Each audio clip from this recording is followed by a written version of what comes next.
It began like any modern love story. Two attractive people, one casual encounter, and a spark that seemed innocent at first. But no one could have guessed how quickly that spark would ignite into an uncontrollable fire.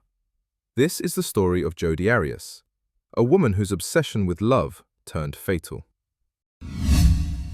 Welcome to the crime documentary. In September 2006, Jodi Arias met Travis Alexander at a prepaid legal convention in Las Vegas.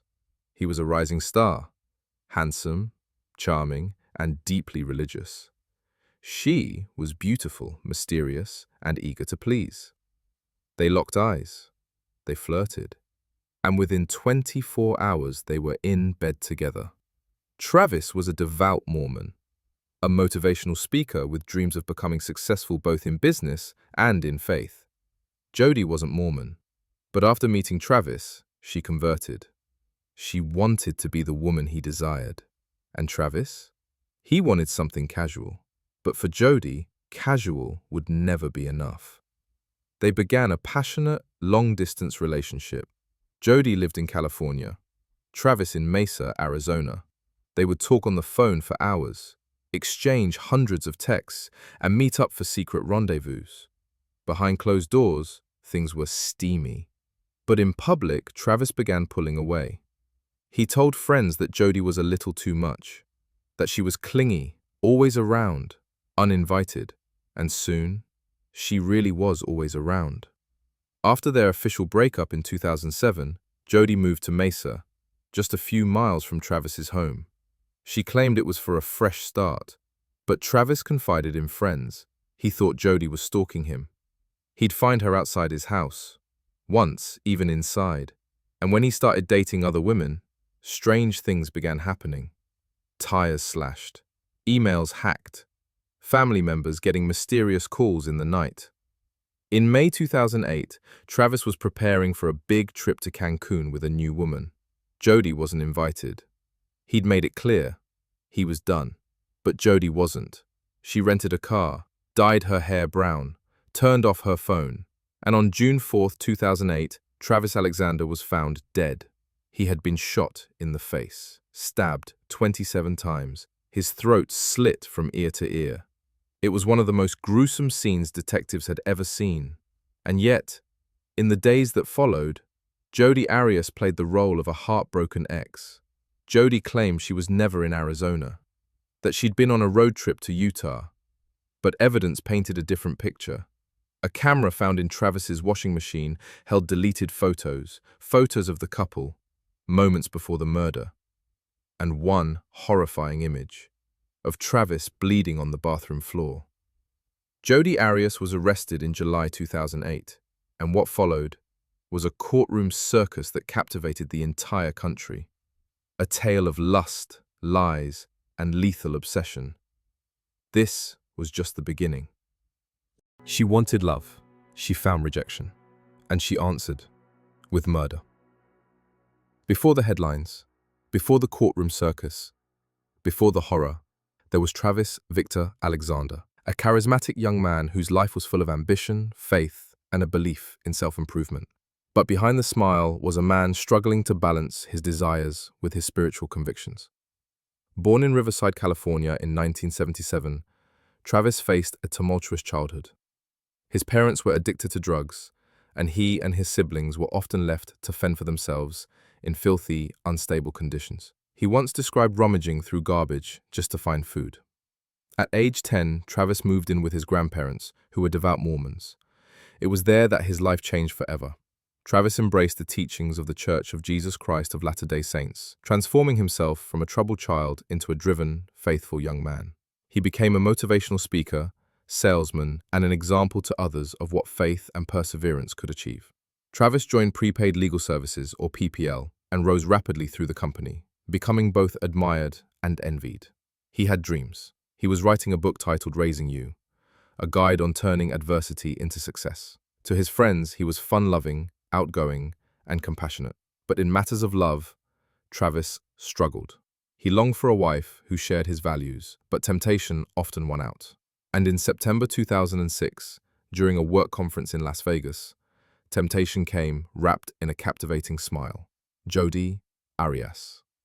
She was beautiful, confident, and seemed deeply interested in his beliefs. To Travis, Jodi felt like a breath of fresh air. But what he didn't see then was that their meeting would mark the beginning of a deadly spiral. After their initial meeting at the prepaid legal conference in Las Vegas in 2006, Travis Alexander and Jodi Arias began a whirlwind romance. For Jodi, it was instant infatuation. For Travis, it was flattering attention. At first, Jodi quickly converted to Mormonism at Travis's urging, getting baptized just a few weeks into their relationship. But she wasn't doing it out of deep belief. She was doing it for him. Despite their religious values, their relationship was intensely physical.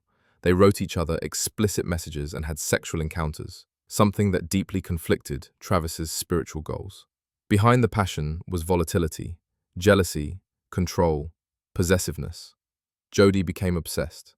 She would show up at Travis's house, uninvited, listen in on his phone calls, read his emails, and confront women he talked to. Once, Travis even caught her sneaking through his doggy door. Friends and family began warning Travis. "She's dangerous," they said. "You need to get away from her." He tried. He broke up with her, but she wouldn't let go. Even after their breakup, they continued to have a toxic, on-again, off-again sexual relationship. Jodi moved back to California but kept coming back. To the outside world, Jodi appeared calm, polite, intelligent. But Travis began documenting her behavior privately, telling friends that she was stalking him, slashing his tires, and hacking his social accounts. His words would prove prophetic. By early 2008, Travis was trying to move on. He was dating again. He was preparing for a company trip to Cancun with another woman, and Jodi wasn't invited. This enraged Jodi. On the surface, she acted indifferent, but behind the scenes, she was planning. In May 2008, she rented a car in California, dyed her hair brown, and removed her car's front license plate. She turned off her phone and started driving to Arizona with a gun and knife in her car. On June 4, 2008, Jodi arrived at Travis's house. According to her later testimony, they had sex, took photos, and then things got out of hand. But what really happened was far more chilling. Photos recovered from a digital camera showed them in intimate poses that morning. Then, a final image. Travis in the shower, looking over his shoulder, minutes before he was murdered. He was stabbed 27 times, his throat was slit ear to ear, he was shot in the head. Jodi fled the scene, returning to California as if nothing happened. She even called Travis's phone, leaving voicemails pretending to be concerned, but police were already closing in. When friends couldn't reach Travis Alexander, they broke into his home on June 9, 2008. What they found was horrifying. His body was in the shower. There was blood everywhere. Suspicion quickly turned to Jodi Arias. She acted too calm. Her alibi didn't add up. And then there was the camera, found in Travis's washing machine. Despite being damaged, the police recovered the memory card. What they found blew the case wide open. The recovered photos placed Jodi at the scene. Her bloody palm print was found on the bathroom wall. DNA evidence was everywhere. On July 15, 2008, Jodi was arrested. She denied everything. First, she claimed she wasn't there. Then, she said 2 intruders had killed Travis. Finally, she settled on self-defense. The world was about to witness one of the most twisted trials in true crime history. Jodi Arias' trial began in January 2013. It quickly became a media spectacle. With her soft-spoken demeanor and ever-changing hairstyles, Jodi played the part of the abused girlfriend. She testified for 18 days, spinning a tale of violence, fear, and self-defense. But prosecutors painted a different picture.